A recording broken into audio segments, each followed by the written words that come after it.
참된 부흥 분별법. 조나단 에드워즈의 성령의 역사 분별법에 나타난 참된 부흥 분별법입니다. 성령의 역사라고 단정할 수 없는 기준 9가지. 이 9가지는 당시 반부흥주의자들이 부흥운동을 반대하는 근거로 제시한 기준들이었습니다. 에드워즈는 반부흥운동 지지자들이 제시한 9가지 기준을 열거하면서 그들의 주장대로 그것들이 참 성령의 부흥의 증거가 되지 않을 수 있지만 그것이 참 성령의 부흥의 증거가 될 수도 있음을 변론한 것입니다. 그래서 9가지 이러한 기준들은 중립적입니다. 성령의 역사일 수도 있고 성령의 역사가 아닐 수도 있습니다. 즉 성령의 역사에 의해서도 이러한 일들은 9가지 일들이 일어날 수 있고 성령의 역사가 아니라도 이러한 일들은 일어날 수 있습니다. 따라서 이러한 것들만을 가지고 이것이 성령의 역사다 또는 이것이 성령의 역사가 아니다를 구별할 수 없다고 밝혔습니다. 첫 번째, 아주 비범하고 특별한 일이 일어나는 것. 이것만 가지고는 성령의 역사인지 아닌지를 알 수 없습니다. 부흥을 반대하는 사람들은 부흥 때 일어나는 비범하고 특별한 일을 가지고 이것이 성령의 역사가 아니라는 증거라고 말하지만 그것은 잘못된 것입니다. 나이 많은 사람들은 새로운 일을 무조건 반대하는 경향이 있습니다. 그러나 옛날에 없었던 일이라고 무조건 반대해서는 안 됩니다. 하나님은 얼마든지 새로운 일들을 행하실 수 있습니다. 성경의 계시, 역사가 이것을 보여주고 있습니다. 예수님의 초림과 오순절 성령 강림 사건 등은 모두 이전에 비해 비범하고 특별한 일들이 일어난 것입니다. 두 번째, 몸에 특별한 현상이 일어나는 것. 즉 눈물을 펑펑 쏟고 큰 소리를 지르며 실신하는 것 등인데 부흥을 반대하는 사람들은 부흥 때 발생하는 이런 몸의 특이한 현상을 가지고 이것이 참된 성령의 역사가 아니라고 주장합니다. 그러나 몸과 마음은 밀접한 상관관계를 가지고 있습니다. 그래서 몸이 마음에 영향을 미치기도 하고 마음이 몸에 영향을 미치기도 하는 법입니다. 우리는 정신적인 충격이 몸에 영향을 미치는 것을 주변에서 쉽게 볼 수 있습니다. 사람은 너무나 비극적인 소식을 들었을 때 실신할 수 있고 또한 너무나 기쁜 소식을 들었을 때 실신할 수도 있습니다. 따라서 큰 영적인 체험을 하면 몸에도 영향이 있다는 것은 자연스러운 것입니다. 예를 들어 지옥을 체험했을 때 몸에 어떤 현상이 생길 수 있습니다. 또한 하나님의 사랑을 크게 체험했을 때 몸에 어떤 현상이 생길 수 있습니다. 따라서 몸에 어떤 특별한 현상이 생겼다고 해서 이것만을 가지고 이것이 성령의 역사다 혹은 성령의 역사가 아니다라고 단정할 수는 없습니다. 세 번째, 기독교에 대한 이슈가 사회에 공론화되는 것. 부흥을 반대하는 사람들은 부흥 때 일어나는 현상으로 사회가 온통 소란스럽게 된다는 것을 들어서 지금의 부흥은 성령의 역사가 아니라고 주장합니다. 그러나 이런 판단을 잘못된 것입니다. 부흥으로 인해 교회는 사회의 주목을 받게 됩니다. 얼마든지 그럴 수 있습니다. 초대 교회 때에도 그랬습니다. 교회가 변화될 때 교회의 변화가 사회에도 영향을 미친다는 것은 오히려 정상적인 것 아닌가요? 부흥이 일어나면 사회에도 이슈가 됩니다. 그러나 이슈가 된다고 해서 그것이 꼭 부흥이 일어나는 증거는 아닙니다. 여기 9가지 기준은 모두 중립적 판단인 것입니다. 이런 판단을 통해 꼭 부흥이다 아니다를 분별할 수는 없습니다. 에드워즈는 아니다고 주장하는 사람들의 의견을 이렇게 반박한 것입니다. 네 번째, 상상력에 큰 영향을 받는 것, 즉 환상을 보거나 하는 것. 인간의 마음은 어떤 강력한 영향을 받을 때 상상력이 크게 자극됩니다. 따라서 상상력이 크게 자극받아 심상에 어떤 강력한 인상이 새겨지고 때로는 환상을 보는 것을 두고 이것이 성령의 역사가 아니라고 말할 수는 없습니다. 이러한 일들은 성령의 역사에 의해서도 일어날 수 있고 성령의 역사가 아니라도 일어날 수 있기 때문에 이것만 가지고는 성령의 역사인지에 대한 분별 기준을 삼을 수 없습니다. 다섯 번째, 다른 사람을 보고 따라하는 것. 부흥을 반대하는 어떤 사람들은 부흥 때 많은 사람들이 다른 사람들의 행동을 보고 따라하기 때문에 방언, 환상 등 이것은 참된 성령의 역사일 리 없다고 주장합니다. 그러나 에드워즈는 이를 부인합니다. 다른 사람의 행동을 보고 영향을 받는 것은 정상적인 것입니다. 다른 사람의 행동을 보고 자극을 받았다는 것만 가지고서 이것이 성령의 역사인지 아닌지를 분별할 수 있는 기준은 되지 못합니다. 성령에 의하면 다른 사람의 선한 행동을 본받으라고 적극 권면하고 있고 또한 다른 사람의 모범에 영향을 받는 것은 인간 행동의 합리적이고 자연스러운 결과이기 때문입니다. 여섯 번째, 때로 지혜롭지 못하고 비정상적인 행동을 하는 것. 사람들 속에는 지혜로운 사람과 어리석은 사람이 두섞여 있습니다. 또한 구원받은 한 개인 안에도 여전히 죄의 세력은 잔존하고 있습니다. 따라서 부흥 때 어떤 사람이 때로 지혜롭지 못한 행동을 하고 때로 실수를 한다고 해서 부흥의 모든 현상들을 성령의 역사가 아니라고 도매금으로 부정하는 것은 잘못입니다. 심지어 베드로 사도까지 실수한 적이 있지 않습니까? 또한 고린도 교회 안에도 많은 문제가 있지 않았습니까? 일곱 번째, 사람들이 많은 실수를 범하는 것이 분별 기준이 될 수는 없습니다. 많은 사람들의 실수하는 것을 보니 잘못된 것 아닌가 하는데 아닙니다. 은혜 받은 사람도 잘못할 수 있습니다. 그것만 가지고 전부를 부정해서는 안 됩니다. 한 사람의 심령 속에 은혜와 죄가 공존할 수 있음을 기억해야 합니다. 여덟 번째, 이단에 빠지는 사람이 생긴다는 것 자체가 잘못된 것 아닌가? 아닙니다. 가룟 유다를 보십시오. 초대교회의 니골라당을 보십시오. 때로 부흥 운동의 지도자처럼 보였던 사람들이 세상으로 나가거나 이단으로 변질되는 사태가 있다고 해서 전체 부흥 운동을 매도해서는 안 됩니다. 아홉 번째, 많은 목회자들이 율법 설교, 지옥 설교를 하고 있다는 자체가 잘못된 것 아닌가? 아닙니다. 지옥이 실제한다면 어떻게 무덤덤하게 지옥에 대해 이야기할 수 있겠습니까? 지옥이 있다면 겁을 주어서라도 지옥을 피하게 하는 것이 당연한 것 아닙니까? 불타는 집에 있는 어린아이에게 이 사실을 알려줄 때 어떻게 말해줄 것입니까? 이것은 물론 율법만 설교하라는 것이 아닙니다. 그러나 율법에 대해 죄와 지옥에 대해 설교하는 것이 잘못은 아닙니다.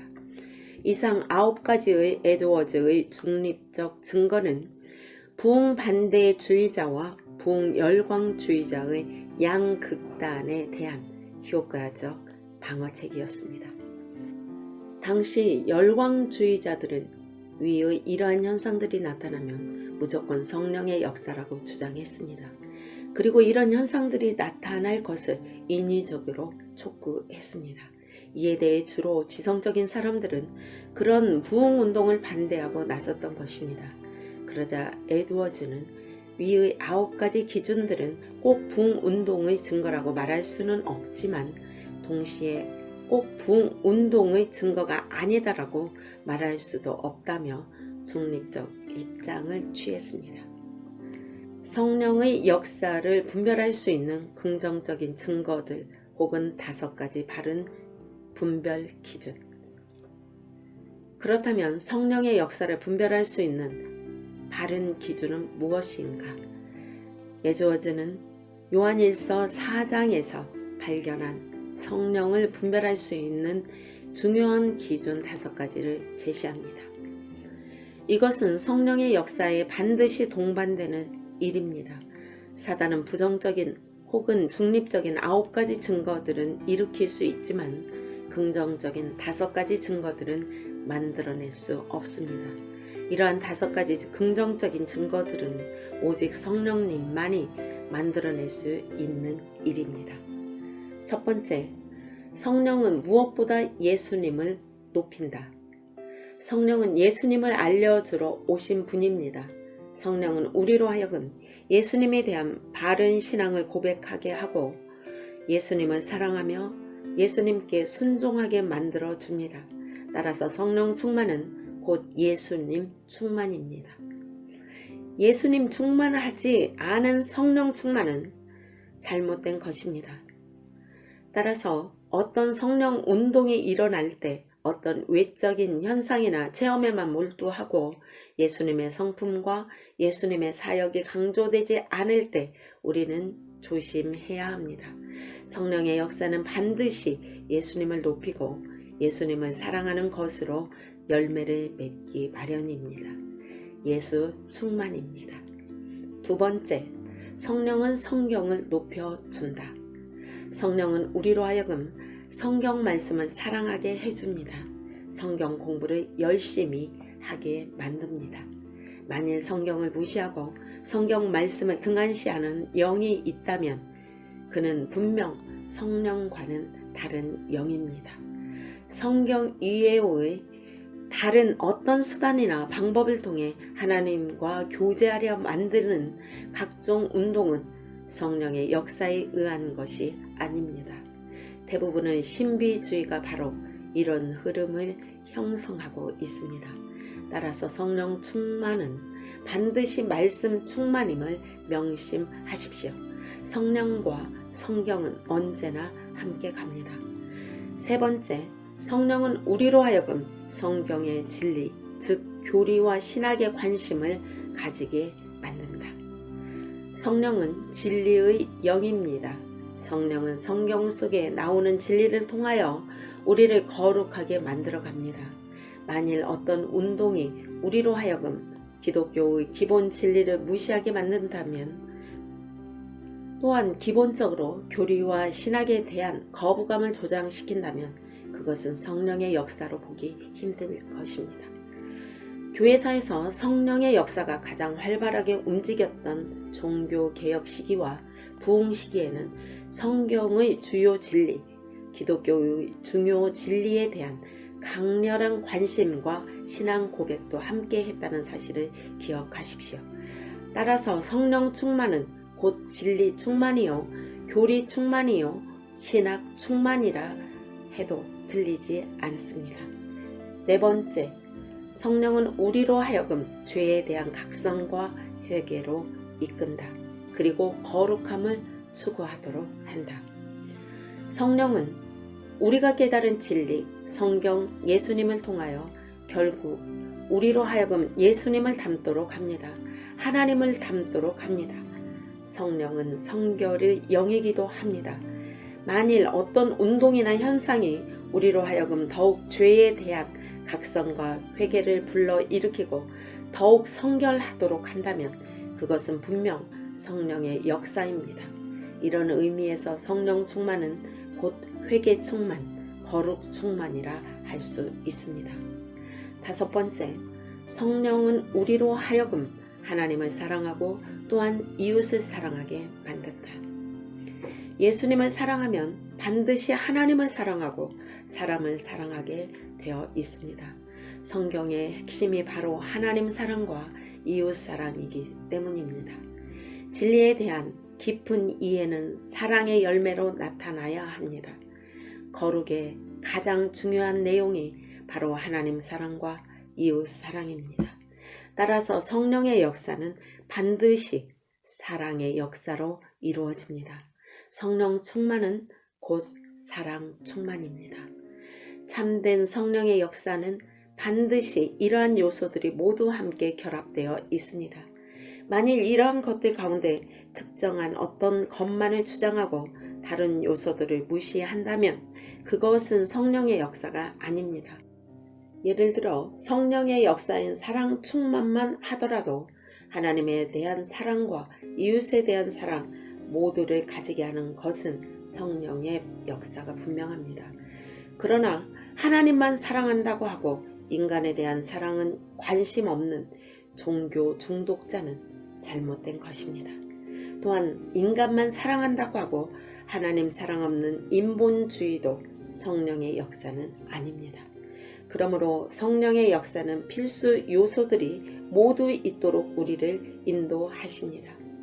따라서 우리로 하여금 기본적으로 예수님 충만, 성경 충만, 진리 충만, 거룩 충만, 사랑 충만하도록 만들어주는 어떤 운동이나 현상도 우리는 그것이 성령의 역사라고 분별할 수 있습니다. 세 부류 사람들에 대한 권고. 당시에 일어난 어떤 열광적 움직임, 1차 대각성 운동에 대해 사람들은 그것이 제대로 된 참된 부흥인지 아닌지 분별하지 못해서 부흥운동에 찬성하는 사람들, 부흥운동에 부정적인 사람들, 부흥운동에 대해 중립적인 태도를 취하고 있는 사람들로 나누어져 있었습니다. 에드워즈는 이 책을 통해 당시 부흥운동이 위의 5가지 근거에 의해 성령의 역사라고 규정했습니다. 그리고 각 부류의 사람들에게 그렇다면 어떻게 해야 할 것인가를 권고했습니다. 첫 번째, 부흥운동에 반대하는 부정적인 사람들에게 권고. 부흥을 반대하는 사람들의 가장 큰 반대 사유는 부흥 때 사람들이 큰 소리를 지르며 특이한 행동을 한다는 것 등이었습니다. 그런데 에드워즈는 이에 대해 죄에 대한 엄청난 깨달음을 가지고 하나님의 사랑에 대한 엄청난 깨달음을 가졌을 때 이런 외적인 현상이 나타날 수 있음을 주장합니다. 또한 부흥을 반대하는 사람들은 현재 부흥을 경험한 사람들 속에 드러나는 실수를 문제 삼기도 합니다. 그러나 이러한 사소한 실수만을 가지고 부흥 전체를 반대하는 것은 잘못이라는 점을 주지시킵니다. 목욕물이 더럽다고 버리려고 하다가 아이까지 버려서는 안 된다는 것입니다. 두 번째, 부흥에 대해 중립적 태도를 취하고 있는 사람들에 대한 권고. 에드워즈는 중립파에 대해서 그들이 찬성과 반대의 태도를 분명히 해야 함을 경고합니다. 성경에 보면 하나님의 역사를 거부해온 역사가 많이 기록되어 있습니다. 대표적으로 예수님의 초림 때 유대인들이 예수님을 거부했습니다. 또한 오순절 성령 강림 때도 유대인들이 거부했습니다. 따라서 현재의 부흥에 대해서도 거부하는 사람이 있다는 것이 이상한 일이 아닙니다.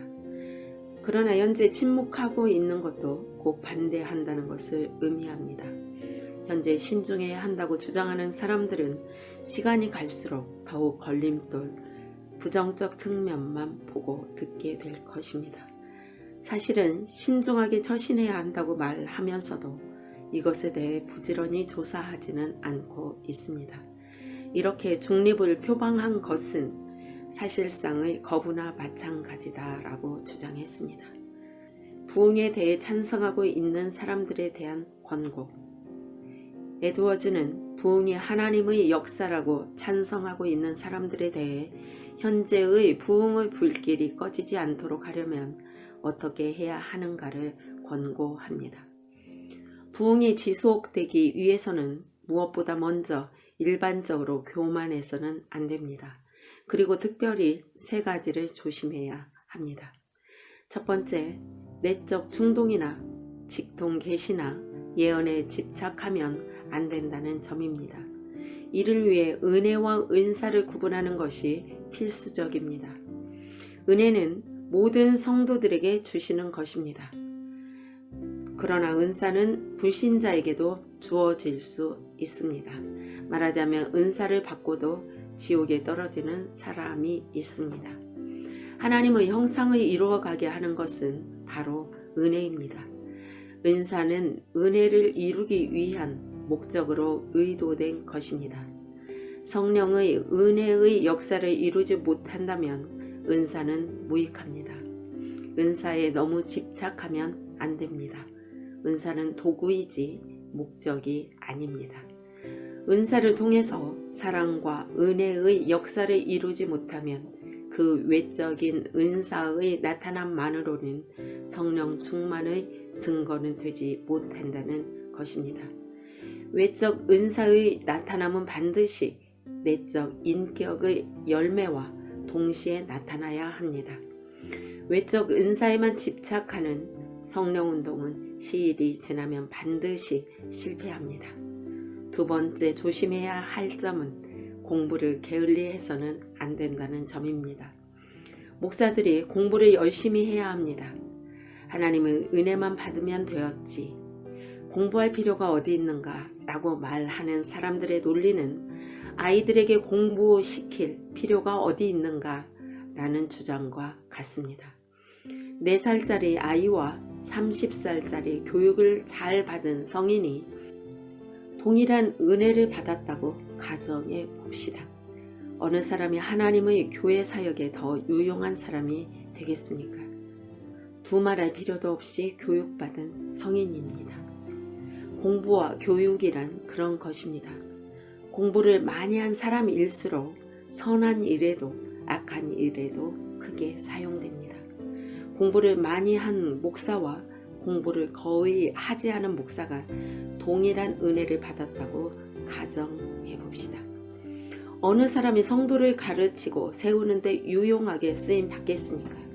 이런 면에서 독서와 공부가 없는 목회자는 그 영향력이 미미합니다. 교회사의 영적 거장들은 거의 모두가 독서와 공부의 대가들이었음은 결코 우연이 아닙니다.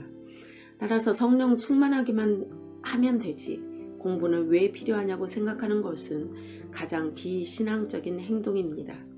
기도만 하면 되었지 설교 준비를 왜 하느냐고 생각하는 것은 가장 어리석은 생각입니다. 세 번째 조심해야 할 점은 다른 사람을 함부로 판단하지 말라는 점입니다. 상대방이 구원받은 사람인지 그렇지 않은지를 내가 판단해서는 안 됩니다.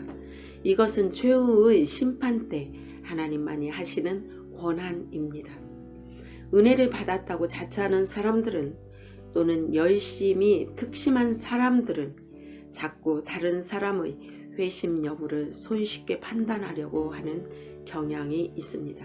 이는 잘못된 것입니다. 아멘.